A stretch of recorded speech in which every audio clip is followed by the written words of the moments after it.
अगर दो दोस्त दुश्मन बन जाएं तो क्या होगा? अगर दो कम्युनिस्ट देश अमेरिका से लड़ने के बजाय आपस में ही भिड़ जाए तो क्या होगा?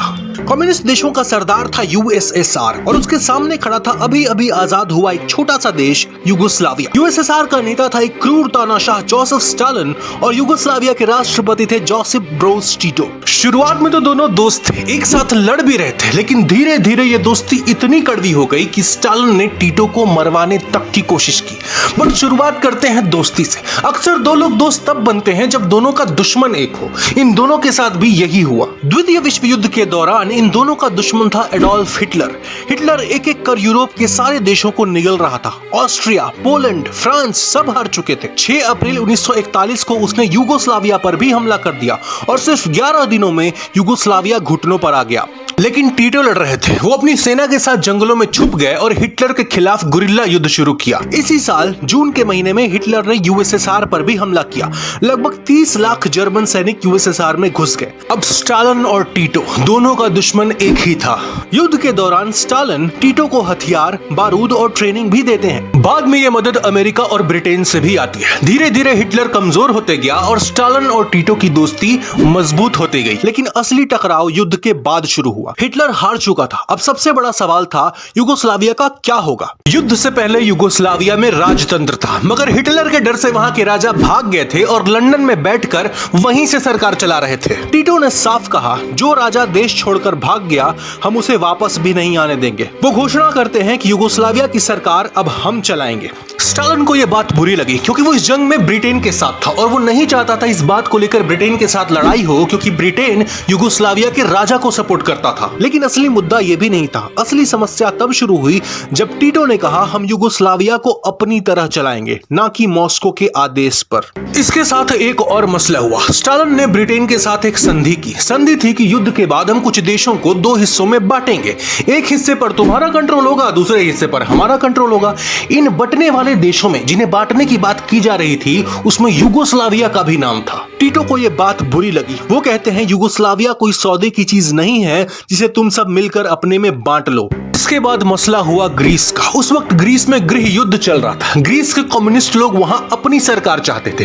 कम्युनिस्ट होने के बावजूद स्टालिन ने ब्रिटेन के साथ एक संधि की थी कि वो ग्रीस में दखल नहीं देगा। लेकिन इसके बावजूद टिटो ग्रीस में कम्युनिस्ट को सपोर्ट करना शुरू कर देते हैं। ये बात भी स्टालिन को पसंद नहीं आई। वो टिटो को मॉस्को बुलाते हैं और कहते हैं, ग्रीस में अपनी टांग अड़ाना बंद करो।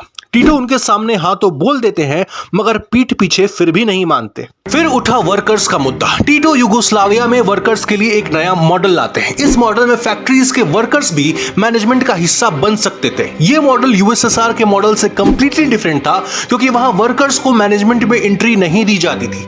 स्टालिन को यह बात चुभ गई। उन्हें लगा कि टिटो मार्क्सवादी विचारधारा से अलग जा रहे हैं। स्टालिन ने टिटो और यूगोस्लाविया के लीडर्स को पत्र लिखा। उस पत्र में वो लिखते हैं, तुम लोग मार्क्स के सिद्धांतों से भटक रहे हो, तुम लोग पश्चिमी सभ्यता के करीब जा रहे हो। टिटो इस खत का जवाब देते हैं, हम जो कर रहे हैं सही कर रहे हैं। स्टालिन के मुंह पे ये एक कड़ा तमाचा था। वो तुरंत कम्युनिस्ट ब्लॉक की एक मीटिंग बुलाते हैं जिसमें दुनिया के सारे कम्युनिस्ट देश शामिल थे। यूगोस्लाविया भी इस ब्लॉक का हिस्सा था, लेकिन इस मीटिंग के बाद यूगोस्लाविया को इस ब्लॉक से बाहर निकाल दिया जाता है। स्टालिन ने टिटो को गद्दार कहा और उन्हें मारने के लिए उन पर हमले भी करवाए। कहा जाता है, स्टालिन ने कई बार टिटो को मरवाने की कोशिश की, कभी बम से तो कभी बंदूक से, लेकिन हर बार टिटो बच निकले। टिटो का एक फेमस लेटर है जो उन्होंने स्टालिन को लिखा था। वो इस लेटर में लिखते हैं, स्टालिन, मैं तुम्हारे भेजे गए शूटर से तंग आ गया हूं। अगर मैंने कभी शूटर्स भेज दिए तुम्हें मारने के लिए तो मुझे दोबारा शूटर्स भेजने की जरूरत नहीं पड़ेगी। मतलब साफ था, हम झुकने वाले नहीं हैं। टिटो अमेरिका के पास गए, ब्रिटेन के पास गए, कैसे भी करके अपने देश को आर्थिक मंदी से बाहर निकाला। स्टालिन के मरने के बाद भी कई लोगों ने कोशिश की कि यूगोस्लाविया को वापस उस ब्लॉक में मिला लिया जाए, बट टिटो नहीं माने। वो अपने देश को अपने हिसाब से चलाना चाहते थे। उन्होंने इंडिया और इजिप्ट के साथ मिलकर नॉन अलाइंड मूवमेंट की शुरुआत करी। एक ऐसा समय जब दुनिया के सारे देश या तो अमेरिका की तरफ थे या यूएसएसआर की तरफ। इस नॉन अलाइंड मूवमेंट का मतलब था, हम किसी की तरफ नहीं झुकने वाले, ना अमेरिका की तरफ ना यूएसएसआर की तरफ। हम अपने फैसले खुद लेंगे और अपना भविष्य खुद बनाएंगे। बट टिटो का यूगोस्लाविया भी ज्यादा दिनों तक नहीं चल सका। उनकी मृत्यु के बाद उनका देश भी कई टुकड़ों में बट गया। खैर, युगोस्लाविया के टूटने के कई कारण थे। अगर आप चाहते हो कि हम उस पर वीडियो बनाए तो हमें कमेंट करके बताओ, और अगर आपको ये वीडियो पसंद आई हो तो इसे लाइक करो, और अगर आप ऐसी और भी वीडियोस देखना चाहते हो तो जल्दी से इस चैनल को सब्सक्राइब कर लो।